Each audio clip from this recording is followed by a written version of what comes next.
નસવાડી ટાઉનમાં ભૂંડનો ત્રાસ, 4 વર્ષની બાળકીને ભૂંડે બચકા ભરતા બાળકી સારવાર હેઠળ. નસવાડી નગરમાં ભૂંડોની વસ્તીમાં સતત વધારો થતા નગરજનોમાં ભયનો માહોલ જોવા મળી રહ્યો છે. તેવામાં મેમણ કોલોની વિસ્તારમાં ઘર આંગણે રમતી 4 વર્ષની બાળકી ઉપર ભૂંડે હુમલો કરતા ઘરમાં કામ કરતી પનિયારીએ બાળકીને બચાવી લીધી. દરમિયાન ભૂંડે બાળકીના શરીર ઉપર 5 થી 6 ઠેકાણે બચકા ભર્યા હોય બાળકીને સારવાર હેઠળ ખસેડવામાં આવી હતી.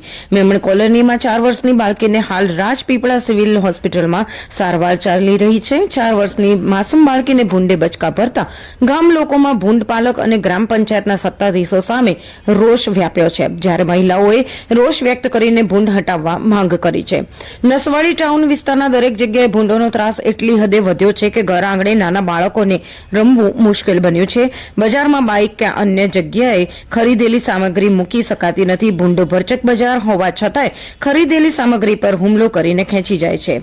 ખેતી પાકને પણ મોટા પાયે નુકસાન કરી રહ્યા છે. નસવાડી ટાઉનના વિસ્તારની મહિલાઓ બાળકો ભૂંડોના ત્રાસથી હેરાન બન્યા છે. મેમણ કોલોની વિસ્તારમાં 4 વર્ષની બાળકી ઉપર ભૂંડના હુમલાથી દરેક વિસ્તારની મહિલાઓ બાળકો ભયના હેઠળ જીવી રહ્યા છે.